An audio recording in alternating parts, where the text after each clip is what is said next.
ಪುಳಿಯೋಗರೆಗೆ ಬೇಕಾಗಿರೋ ಸಾಮಗ್ರಿಗಳು ಮೊದಲಿದ್ದಾಗಿ ಜೀರಿಗೆ, ಧನಿಯಾ ಬೀಜ, ಕಡಲೆಬೇಳೆ, ಬ್ಯಾಡಗಿ ಮೆಣಸಿನ್ಕಾಯಿ, ಗುಂಟೂರು ಮೆಣಸಿನ್ಕಾಯಿ, ಹುಣಸೆಹಣ್ಣು, ಉದ್ದಿನಬೇಳೆ, ಕರಿ ಎಳ್ಳು, ಮೆಂತ್ಯ, ಕರಿಬೇವು, ಆಮೇಲೆ ಸ್ವಲ್ಪ ಕಾಳುಮೆಣಸು, ಸಾಸಿವೆ, ಸ್ವಲ್ಪ ಬೆಲ್ಲ, ಆಮೇಲೆ ಅಕ್ಕಿ. ಮೊದಲಿದ್ದಾಗೆ ಈ ಹುಣಸೆಹಣ್ಣ 2 ನಿಂಬೆನಷ್ಟಪ್ಪ ತೊಗೋಬೇಕು. ಇದನ್ನು ಮೊದಲು ಫಸ್ಟ್ ನೀರಿಗೆ ಹಾಕಿ ನೆನೆಸಿಡಬೇಕು. ಒಂದು 10 ನಿಮಿಷದ ಕಾಲ ನೆನೆಸಿಡಬೇಕು.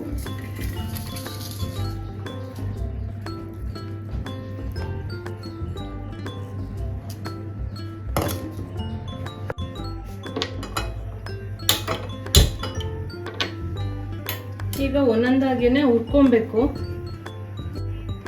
1 ಸ್ಪೂನ್ ಎಣ್ಣೆ ಹಾಕಿ ನಾನಿವತ್ತು 4 ಜನಕ್ಕಾಗೋ ಹಂಗೆ ಪುಳಿಯೋಗರೆ ಗೊಜ್ಜು ಮಾಡ್ತಾ ಇದ್ದೀನಿ. ಅದಕ್ಕೆ ಅಳತೆ ಹೇಳ್ತೀನಿ. ಸ್ಪೂನಲ್ಲಿ ಹಾಕ್ತಾ ಇದ್ದೀನಿ.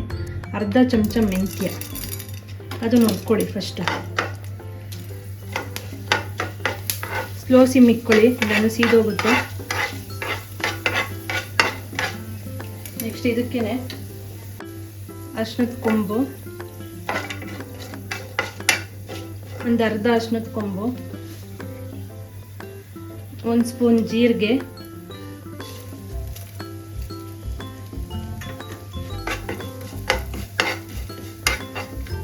ಲೋ ಫ್ಲೇಮ್ ಇರಬೇಕು.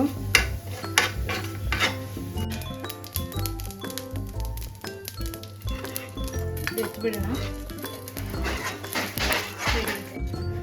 1 ಸ್ಪೂನ್ ಮೆಣಸು,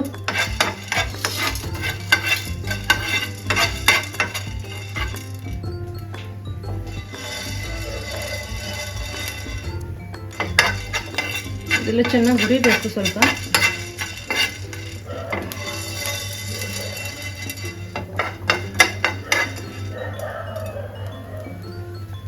ಎಲ್ಲ ಸಪ್ರೇಟಾಗಿ ಹುರ್ಕೊಳ್ಳಿ.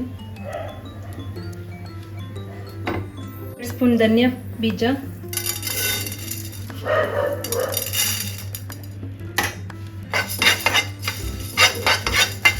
ಇದೆಲ್ಲ ಮಸಾಲೆ ಮಾಡ್ಕೊಳ್ಳೋಕ್ಕೆ ಪೌಡ್ರ್ ಮಾಡಬೇಕು.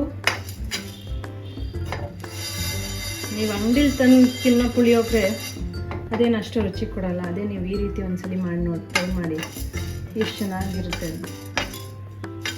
ತುಂಬ ಟೇಸ್ಟಿಯಾಗಿ ಬರುತ್ತೆ. ನಾವೇ ಅದು ಫ್ರೆಶ್ ಆಗಿ ಹುರಿದು, ಕಾಳೆಲ್ಲ ಹುರಿದು ಪುಡಿ ಮಾಡಿ ನಾವು ಪೌಡ್ರ್ ಮಾಡಿ ಮಾಡೋದ್ರಿಂದ ರುಚಿ ಅಷ್ಟೇ ಚೆನ್ನಾಗಿ ಬರುತ್ತೆ. ಇದಾಗಿದೆ. ಇವಾಗ ಕೆಂಪು ಬಣ್ಣ ಆಗಬೇಕು ನೋಡಿ, ಕಲರ್ ಬಂದಿದೆ. ನಿಮ್ಮ ಕಡಲೆಬೇಳೆ 1 ಸ್ಪೂನ್, ಹಾಗೆ ಉದ್ದಿನಬೇಳೆ ಅದು 1 ಸ್ಪೂನ್.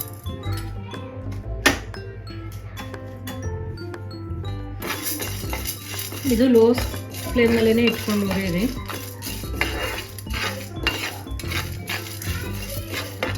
ನಿಮಗೆ ಎಷ್ಟು ಪುಡಿ ಬೇಕು ಅನಿಸುತ್ತಾ ಅದಕ್ಕೆ ತಕ್ಕಂಗೆ ಹಾಕ್ಕೊಳ್ಳಿ. ನಾನು ಇವತ್ತು ಮೂರು ಜನದಿಂದ 4 ಜನಕ್ಕೆ ಆಗೋಷ್ಟು ಗೊಜ್ಜು ಮಾಡ್ತಾಯಿದ್ದೀನಿ. ಸೊ ಹಾಗೆ ನಾನು ಅದಕ್ಕೆ 1 ಸ್ಪೂನ್ ಹಾಕ್ಕೊಳ್ತಾ ಇದ್ದೀನಿ. ಅದು ಪುಳಿಯೋಗರೆ ಪುಡಿನ ಹಾಕ್ತಾನೆ ಫ್ರೆಶ್ಶಾಗಿ ಮಾಡಿ ಗೊಜ್ಜು ಮಾಡಿ ತಿನ್ನಬೇಕು, ಚೆನ್ನಾಗಿರುತ್ತೆ. ಇದಾಗಿದೆ. ಸ್ಮೆಲ್ ಬರ್ತಾ ಐತೆ. ಉದ್ದಿನಬೇಳೆದು ಸ್ಮೆಲ್ಲು ಅಂತ ಬರ್ತಾ ಇದೆ. ಅದಾಗಿದೆ.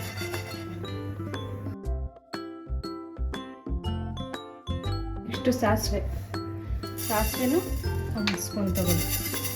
ಅದು ಸ್ವಲ್ಪ ಬೆಚ್ಚಗೆ ಮಾಡ್ಕೊಳ್ಳಿ ಅಷ್ಟೇ. ಅದನ್ನೇನು ತುಂಬ ಲೈಟಾಗಿ ಬೆಚ್ಚಗಾದರೆ ಸಾಕು. 10 ತೊಗೊಂಡಿದ್ದೀನಿ ನಾನು. ಇದನ್ನು ಖಾರ ಎಲ್ಲ ಕಲ್ಲರಿಗೋಸ್ಕರ 10 ಮೆಣಸಿನ್ಕಾಯಿ, ಬ್ಯಾಡಗಿ ಮೆಣಸಿನ್ಕಾಯಿ, ಒಂದು 5 ಮೆಣಸಿನ್ಕಾಯಿ ತೊಗೊಂಡಿದ್ದೀನಿ. ಅದನ್ನು ಫ್ರೈ ಮಾಡಿ. ಕರಿ ಎಳ್ಳು, ಇದನ್ನು ಹುಣಸೆಹಣ್ಣು ತೊಗೊಂಡಿರ್ತೀವಲ್ಲ ಅದನ್ನು ನೀರಲ್ಲಿ ಹಾಕಿ ಒಂದು 10 ನಿಮಿಷ ನೆನೆಸಿಡಬೇಕು. ನೆನೆಸಿಟ್ಬಿಟ್ಟು ಸೋಸ್ಕೋಬೇಕು.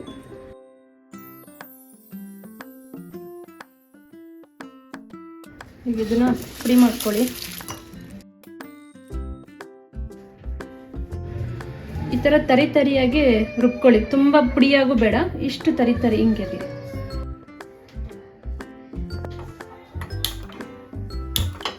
ಈಗ ಸೋಸ್ಕೊಂಡಿರೋ ಹುಣಸೆ ಹಣ್ಣು ರಸನ ಇದಕ್ಕೆ ಹಾಕಿ ಕುದಿಸ್ಬೇಕು.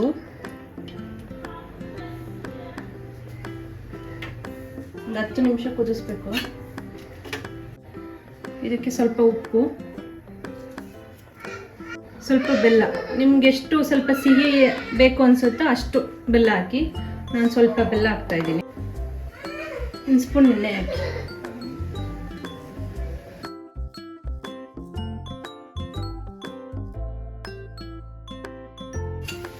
ಚೆನ್ನಾಗಿ ಕುದಿಬೇಕು. ಈ ನೀರೆಲ್ಲ ಸ್ವಲ್ಪ ಗಟ್ಟಿ ಆಗಬೇಕು, ಅಲ್ಲಿವರೆಗೂ ಕುದಿಸಿ.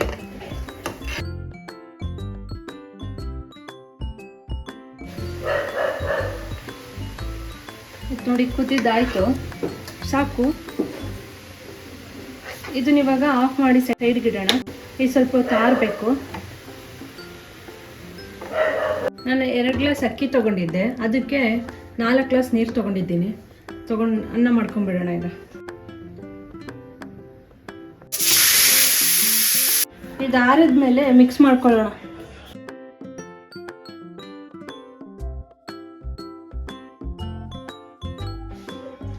ಬಾಣಲೆಗೆ ಒಂದು 3 ಸ್ಪೂನ್ ಎಣ್ಣೆ ಹಾಕ್ಕೊಳ್ರಿ.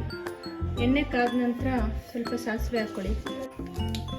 ಒಗ್ಗರಣೆಗಿದು 1 ಸ್ಪೂನ್ ಕಡಲೆಬೇಳೆ, 1 ಸ್ಪೂನ್ ಉದ್ದಿನಬೇಳೆ, ಕರಿಬೇವು,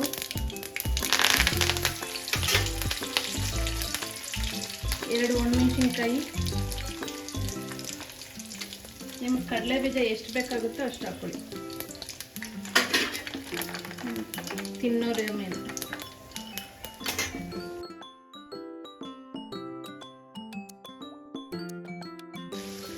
ಕಡಲೆ ಬೀಜನ ಮೊದಲೇ ಎಣ್ಣೆಲಿ ಫ್ರೈ ಮಾಡಬೇಕಾದ್ರೆ ಎತ್ತಿಟ್ಕೊಂಡು ಆಮೇಲೆ ಅನ್ನ ಕಲಸಾಕ್ಬೇಕಾದ್ರೂ ಮಿಕ್ಸ್ ಮಾಡ್ಕೋಬೋದು. ನಾನು ಇವಾಗಲೇ ಹಾಕ್ಕೊಂಡಿದ್ದೀನಿ.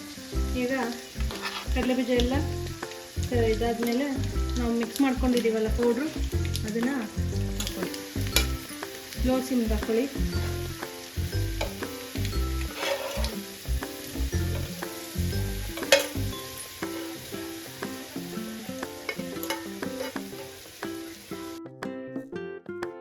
ಒಂದು ಸ್ಪೂನು ಅರಿಶಿನ ಹಾಕ್ಕೊಳ್ಳಿ,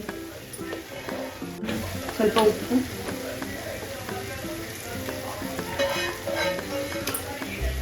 ಕೊಬ್ಬರಿ ತುರಿ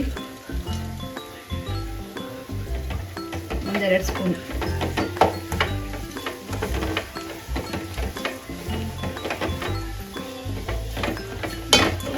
ಈಗ ಸ್ಟವ್ ಆಫ್ ಮಾಡಿ.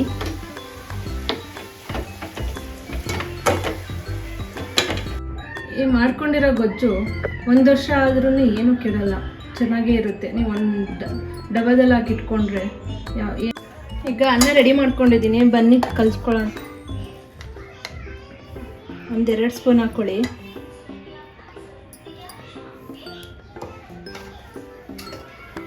ಆಮೇಲೆ ನಾವು ಹುರ್ದು ಪುಡಿ ಮಾಡಿ ಇಟ್ಕೊಂಡಿದ್ದೀವಲ್ಲ ಎಳ್ಳು, ಕರಿ ಎಳ್ಳು, ಅದನ್ನು ಸ್ವಲ್ಪ ಮೇಲ್ಗಡೆ ಮುದ್ರಿಸ್ಕೊಳ್ಳಿ.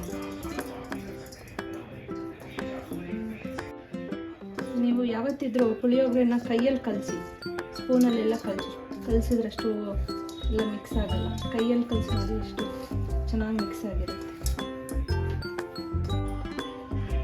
ಈಗ ರೆಡಿ ಟು ಸರ್ವ್, ತಿನ್ನಲು ರೆಡಿಯಾಗಿದೆ. ರುಚಿ ನೋಡಿ ಹೇಳಿ.